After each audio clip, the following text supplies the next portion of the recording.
एक बार की बात है, दो व्यापारी आपस में बहुत अच्छे दोस्त। दोनों ने थोड़ा ज़्यादा लाभ के लिए एक व्यापार की यात्रा पर तैयार की। वो दोनों को उस शहर के बारे में निर्णय लेना था जहां वो जाकर अपना सामान ज़्यादा मुनाफे में बेच सके। बहुत सोचने के बाद वो दोनों निर्णय लिया, क्योंकि उन दोनों के पास 300 से ज़्यादा सामान से भरी बैलगाड़ियाँ थी और उसे एक ही शहर पर एक ही रास्ते होकर जाना है। इसीलिए अगर वो दोनों एक साथ जाएंगे तो रास्ता काफ़ी भीड़भाड़ वाली हो जाएगी। इसीलिए उन्होंने अलग अलग समय पर जाने का निर्णय लिया। एक व्यापारी ने कहा कि अच्छा होगा कि वो पहले जाए।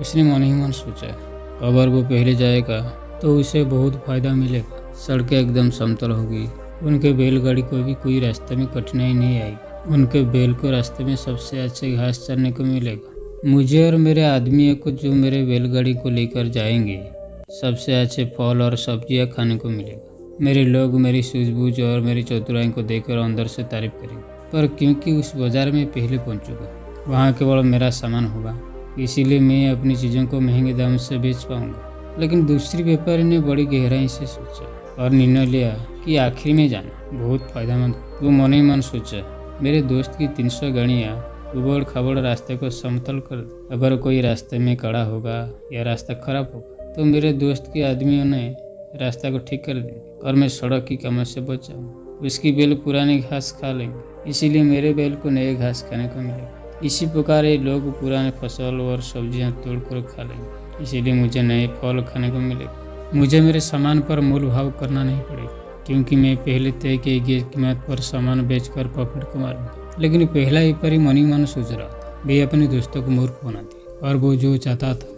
वो उसे मिल गया। इसीलिए वो खुशी खुशी अपनी 300 बैलगाड़ियों को लेकर निकल पड़ा। कुछ दिनों तक तो उसका सफर बड़े आराम से कटा, लेकिन उसका समस्या तब खड़ी हुई जब वे लोग कोई निर्जन रेगिस्तान होकर गुजरा।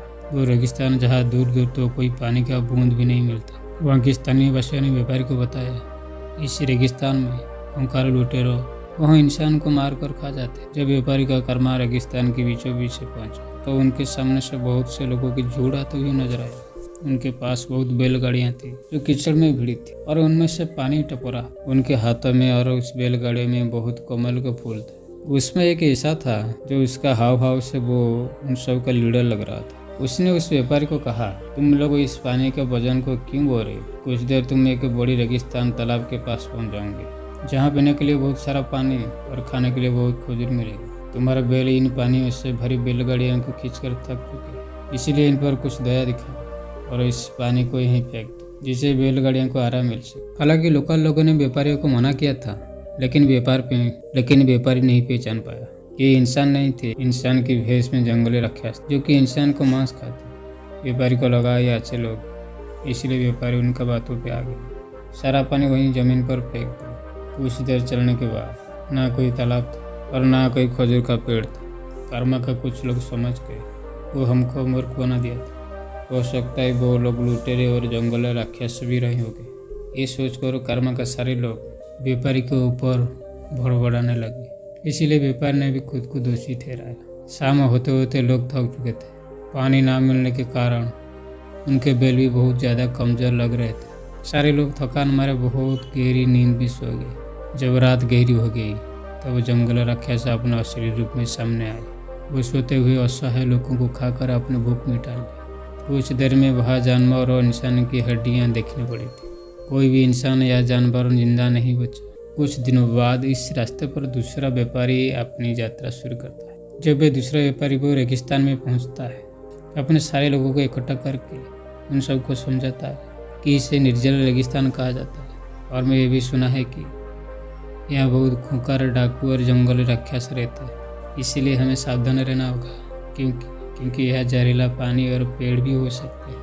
एक भी कोई आदमी मुझे पूछा बिना रेगिस्तान का पानी पिएगा और ना कुछ खाएगा। इतना कहने के बाद उसने आगे की रास्ता शुरू किया। जब दूसरे व्यापारी का कर्मा रेगिस्तान के बीचों बीच पहुंचा तो बिल्कुल पहले व्यापारी की तरह ये लोग भी वेश बदल कर आए।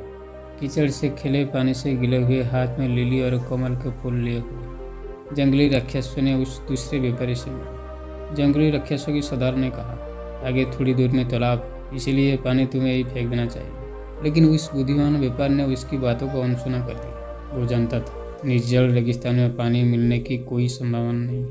इसके अलावा भी उससे उनकी लाल आंखों में गुस्सा और लालच दिखाई दे रहा था। इसीलिए उसे शक हुआ ये लुटेरे या जंगल राक्षस भी हो सकते। दूसरे व्यापारी ने कहा, हम व्यापारी लोग, हम अपना पीने का पानी तब तक नहीं फेंकते जब तक हम दूसरे पानी अपनी आंखों से ना देखें। इसीलिए आप हमको अपने रास्ते में छोड़ दीजिए।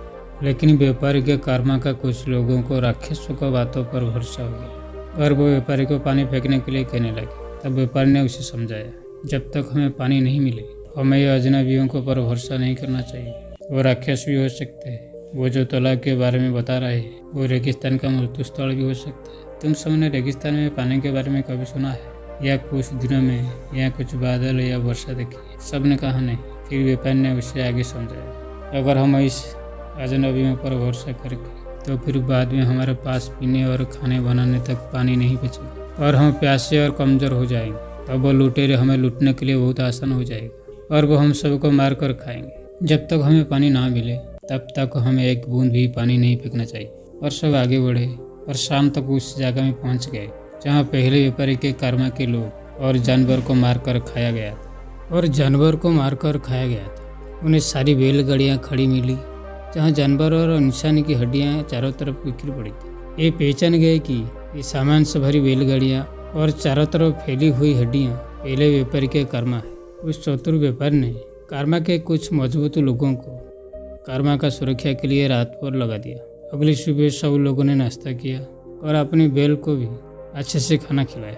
उन्हें पहले व्यापारी की गाड़ी से कीमती चीज़ें निकाल कर अपनी बैलगाड़ी में रख ली और वो अपनी मंजिल तक की रास्ता बड़े ही सफलतापूर्वक कर लिया। वहाँ शहर में अपना सामान अच्छे खासे मुनाफे में बेचा और वो सावधानी पूर्वक अपना वापस आने का रास्ता भी पूरी कर लिया। इससे उनके द्वारा कमाया गया मुनाफा को उन्हें और उनका परिवार ने खुशी खुशी उपभोग किया। दोस्तों, इस कहानी ने हमें ये सिखाया कि व्यक्ति को हमेशा इतना बुद्धिमान होना चाहिए कि छल कपट की बातों पर और छोटे दिखावे से मूर्ख न बने।